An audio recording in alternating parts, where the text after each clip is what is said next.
So what's up guys, आज की video में हम बात करेंगे जीएमई कोर्स के बारे में। तो मैं अपने पहले वीडियो में बता चुका हूँ कि जीएमई कोर्स जो होता है वो ग्रेजुएशन के बाद मर्चेंट नेवी ज्वाइन करने के लिए एक बढ़िया ऑप्शन होता है। और मैं बताने वाला हूँ आपको एमा एंग्लो ईस्टर्न मैरीटाइम एकेडमी में कैसे जीएमई में एडमिशन मिलेगा, सारे प्रोसेस, सारे एलिजिबिलिटी क्राइटेरिया। तो इस वीडियो को लास्ट तक जरूर देखना। तो गाइस, सबसे पहले हम बात कर लेते हैं जीएमई कोर्स होता क्या है। तो बेसिकली यहाँ पे 1 ईयर लिखा हुआ है, लेकिन आपका जो इंस्टीट्यूट में आपकी जो पढ़ाई होती है वो 8 मंथ की होती है।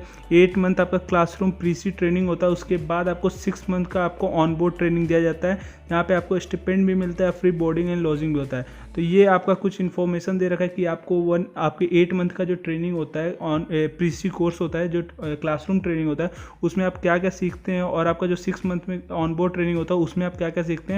तो ये सब आपको दिया गया है। मोटा मोटी बोल दे तो आप इंजीनियरिंग फील्ड में जाते हैं, जीएमई कोर्स करने के बाद आप इंजन डिपार्टमेंट से जितनी इक्विपमेंट है वो सब के बारे में आपको नॉलेज मिलता है आपको 8 मंथ के ट्रेनिंग में, और आपका जो 6 मंथ ऑन बोर्ड ट्रेनिंग होता है उस पर। उसके बाद बात कर लेते हैं, उसके बाद जब आपका 6 मंथ का ट्रेनिंग खत्म होता है तो उसके बाद क्या होता है। 6 मंथ का ट्रेनिंग खत्म होने के बाद देखिए यहाँ पे लिखा हुआ है कि upon completion of the training 1 is take the class 4th part B examination. ये एक आपका एग्जामिनेशन होता है जो आपका, जैसे आप जीएमई कोर्स करने के बाद एज ए ट्रेनिंग इंजीनियर जाते हैं ऑन बोर्ड। उसके बाद अपना जब ये 6 मंथ का जब ऑन बोर्ड ट्रेनिंग खत्म कर लेते हैं तो उसके बाद आपको ये इस एग्ज़ाम के लिए आप एलिजिबल होते हैं। ये एग्ज़ाम क्लियर करने के बाद आपको मिल जाता है certificate of competency DG shipping द्वारा। गवर्नमेंट ऑफ इंडिया का ऑफिशियल बॉडी है डीजी शिपिंग, उसके द्वारा आपको मिलता है सर्टिफिकेट ऑफ कॉम्पिटेंसी। उसके बाद आप as a 4th marine engineer आप सेल कर सकते हैं अपने नेक्स्ट वेसल पे। तो गाइस, मैंने वीडियो की स्टार्टिंग में ये आपको बता दिया था कि हम लोग एंग्लो ईस्टर्न मैरीटाइम एकेडमी में जीएमई कोर्स की बात करेंगे। तो सबसे पहले उसकी एलिजिबिलिटी क्राइटेरिया की बात कर ले तो आपका सबसे पहले अगर एजुकेशनल क्वालिफिकेशन की बात कर ले तो आपके पास बीटेक की डिग्री होनी चाहिए। वो भी सारे स्ट्रीम्स नहीं एक्सेप्टेड है, यहाँ पे कुछ ही स्ट्रीम्स एक्सेप्टेड है जो कि यहाँ पे लिखे हुए हैं, आप यहाँ पढ़ लेना। और कुछ और इसमें लिस्ट में कुछ और भी स्ट्रीम्स थे, वो आपको नीचे पीडीएफ के फॉर्मेट में मिल जाएगा डिस्क्रिप्शन बॉक्स में, वहाँ जाके डाउनलोड करके देख लेना क्या क्या स्ट्रीम्स अलाउड है। इलेक्ट्रिकल और कंप्यूटर साइंस और भी कुछ स्ट्रीम्स है वो सब नहीं अलाउ हैं। जो उस लिस्ट में जितने स्ट्रीम्स लिखे हुए हैं सिर्फ उतने ही बीटेक आप किए हो तो आप अलाउड हो। उसमें भी आपका जो 60% होना चाहिए, मिनिमम 60%। अगर एंग्लो ईस्टर्न में आपको एडमिशन चाहिए तो 60% आपका बीटेक में फाइनल ईयर में होना चाहिए। और उसके साथ आपका क्लास 12th में या फिर अगर आपने कोई डिप्लोमा किया है तो उसमें भी आपका 60% पीसीएम चाहिए ही चाहिए। और देखिए यहाँ पे डिप्लोमा वालों के लिए लिखा है for diploma candidate with lateral entry in 2nd year of BTech. कुछ लोग डिप्लोमा कर रखे होते हैं 10th के बाद, तो वो सीधा 2nd ईयर बीटेक में एडमिशन होता है उनको। तो आपका जो अगर डिप्लोमा कर रखा है तो आपको डिप्लोमा में भी 60% चाहिए, वहाँ पे आपका एलिजिबिलिटी क्राइटेरिया है। और इंग्लिश सब्जेक्ट का सेपरेट एलिजिबिलिटी क्राइटेरिया होता है सारे एग्जाम्स में जो मर्चेंट नेवी से रिलेटेड होते हैं। तो इंग्लिश में आपका 50% होना चाहिए।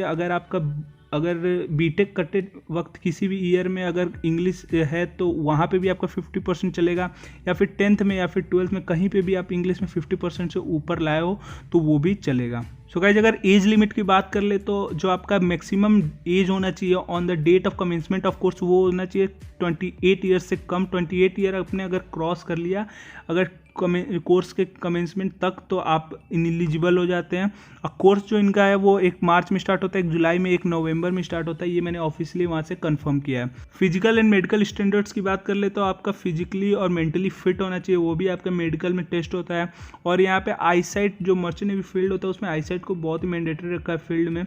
तो जैसे अगर आपको ऑफिसर साइड ज्वाइन करना है, जैसे डेक साइड ज्वाइन करना है एज ए ऑफिसर, तो बीएससी या डीएनएस करना होता है। तो उस समय जो आपका आई साइट होता है वो 6/6 एकदम मैंडेटरी है। लेकिन इंजन साइड ज्वाइन करते वक्त आपको थोड़ा सा रिलैक्सेशन होता है। आप 6/12 भी अगर आपका आई साइट है तो आप ज्वाइन कर सकते हैं।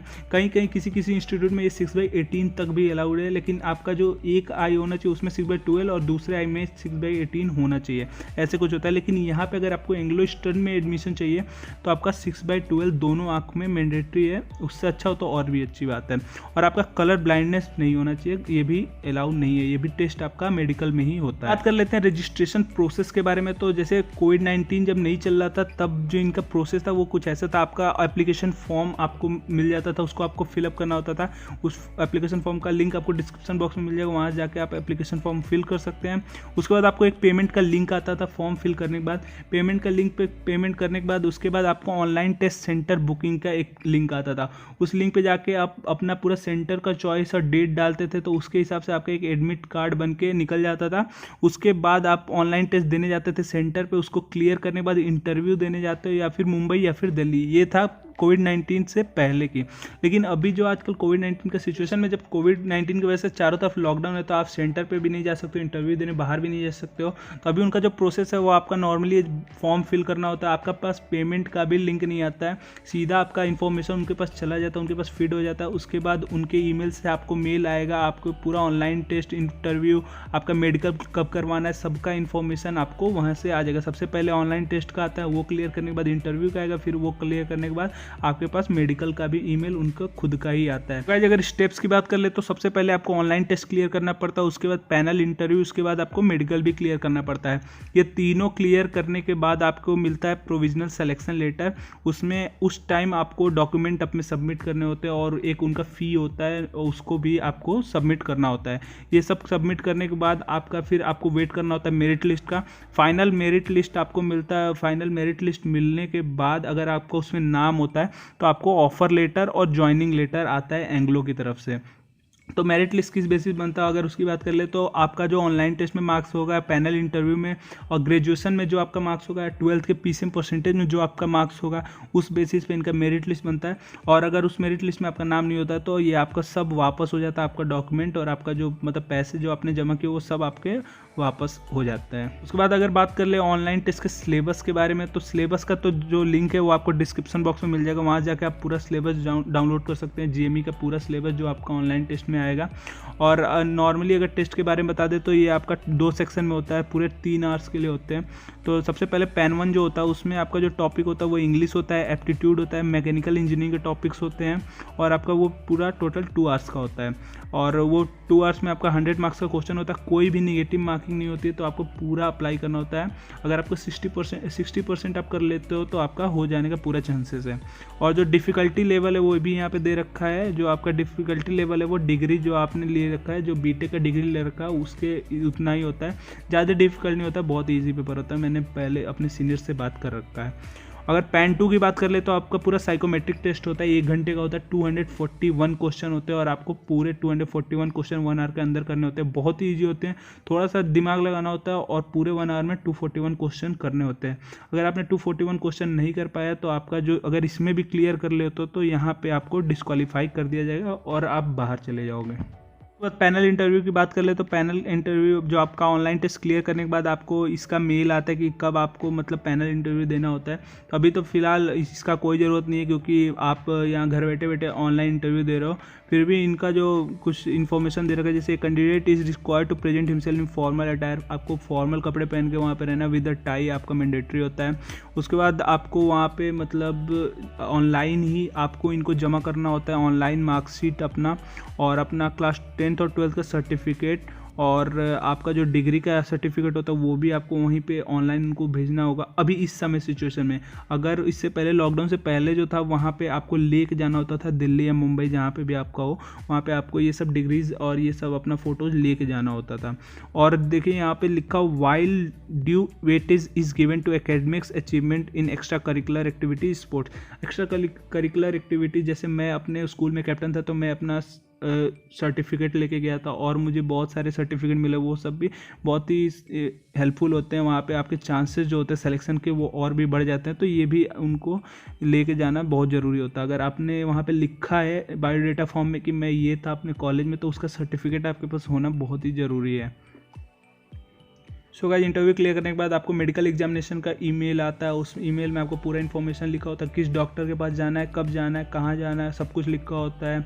क्या लेके जाना है डॉक्यूमेंट्स में वो सब भी वहाँ लिखा होता है। वहाँ पे जाकर आपका मेडिकल होता है, आई टेस्ट होता है, उसके बाद आपको मिलता है फिट या अनफिट या फिर टेम्पररी अनफिट का आपको सर्टिफिकेट। अगर टेम्पररी अनफिट है तो आपका फिर से कुछ दिनों बाद 20-25 दिन बाद फिर से मेडिकल होगा। उस टेस्ट में अगर आप फिर फिट हो जाते हैं तो आपके पास आपको फिट का सर्टिफिकेट मिल जाता है। Guys online test, interview, medical clear करने के बाद आपको प्रोविजनल सिलेक्शन लेटर मिलता है एमा से। उस स्टेप में आपको कुछ ऐसे इतने डॉक्यूमेंट और पेमेंट करने होते हैं, जिसमें 10th का मार्कशीट, 12th का मार्कशीट, ग्रेजुएशन का मार्कशीट, पासपोर्ट। अगर आपके पास पासपोर्ट नहीं है तो जो आपने अप्लाई किया है तो उस समय एक लेटर मिलता है, वो आप जमा कर सकते हैं। Medical fitness report, 2 passport size जिसमें आपका नाम लिखा होना चाहिए पीछे पेंसिल से। और जो लास्ट स्टेज उसमें आपको पेमेंट करना होता है, या 40 या 45,000 होगा, उतना आपको पेमेंट करना होता है। उसके बाद मेरिट लिस्ट का इंतज़ार करना होता है। फिर आपका यहाँ पे दे रखा है ऑफ़र लेटर, जो कि होता है फाइनल स्टेज। जो फाइनल मेरिट लिस्ट आपका जो प्रिपेयर हो जाता है और उसमें जो बच्चे सेलेक्ट हो जाते हैं, तो वो बच्चों को मेरिट लिस्ट में, मतलब जो बच्चों का नाम आ गया उनको मिलता है ऑफर लेटर। देखो यहाँ पे लिखा हो, merit list is prepare on the basis of various parameters such as आपका जो ग्रेजुएशन में मार्क्स होगा, परसेंटेज होगा, 12th में PCM में जो परसेंटेज होगा, इंग्लिश टर के ऑनलाइन टेस्ट, इंटरव्यू में जो आपको मार्क्स मिलेंगे, उस बेसिस पे आपका मेरिट लिस्ट तैयार किया जाता है। और देखो मेरिट लिस्ट में कुछ सेलेक्टेड बच्चों का नाम, जैसे मतलब देखो मार्च का जो बैच है उसमें 40 बच्चे सेलेक्ट होते हैं, जुलाई में 80 और नवंबर में 80। 3 बैच होता है इनके पास GME का। पहले मार्च वाले में 40 सेलेक्ट होते हैं, जुलाई वाले में 80 और नवंबर वाले में भी 80 बैच पूरे स्टूडेंट सेलेक्ट होते हैं। सो गाइस, जो सारे सिलेक्शन क्राइटेरिया को कंप्लीट कर लेते हैं उनको मिलता है ऑफर लेटर, एंग्लो स्टोन का ज्वाइनिंग इंस्ट्रक्शन और फीस स्ट्रक्चर डिटेल। और आपको फ़ी जो आपको पता करना होगा तो आपको नीचे डिस्क्रिप्शन बॉक्स में PDF दे रखा है। गर्ल्स के लिए अलग होगा, बॉयज़ के लिए अलग होगा, तो वहाँ पे जाके आप अपना फ़ीस कितना लगता है, क्या क्या उसमें इंक्लूडेड होता है, वहाँ से जाके PDF में सब आप चेक कर सकते हैं। वो जो PDF होता है ऑफिशियली मैंने एंग्लो स्टोन के वेबसाइट से डाउनलोड किया है। फीस डिटेल के PDF के साथ साथ मैंने बहुत सारे लिंक आपको डिस्क्रिप्शन बॉक्स में दे रखे हैं। जैसे आपको अप्लाई कहाँ से करना है, एप्लीकेशन फॉर्म का लिंक आपको मिल जाएगा, सिलेबस आपका जो ऑनलाइन टेस्ट का उसका आपको लिंक मिल जाएगा, और भी कुछ लिंक है जैसे आपका कौन कौन से स्ट्रीम्स अलाउ हैं वो उसका लिंक आपको मिल जाएगा। तो सारे लिंक आपको डिस्क्रिप्शन बॉक्स में मिल गया, वहाँ जाके आप चेकअप कर सकते हो। तो गाइस, इस वीडियो के लिए बस इतना है। इस वीडियो में यही बताना था कि आपको एमा में GME के लिए एडमिशन कैसे मिल जाएगा, क्या क्या स्टेप्स हैं, क्या क्या एलिजिबिलिटी क्राइटेरिया, सब कुछ मैंने एकदम क्लियरली यहाँ पे बता दिया है। अगर ये वीडियो आपको थोड़ा भी इन्फॉर्मेटिव लगा हो तो आप इस वीडियो को लाइक कर देना। अगर कोई डाउट रहेगा तो कमेंट सेक्शन में पूछ सकते हैं। और अभी तक आपने अगर हमारे चैनल सब्सक्राइब नहीं किया तो आप चैनल को सब्सक्राइब भी कर सकते हैं। So thank you for watching this video.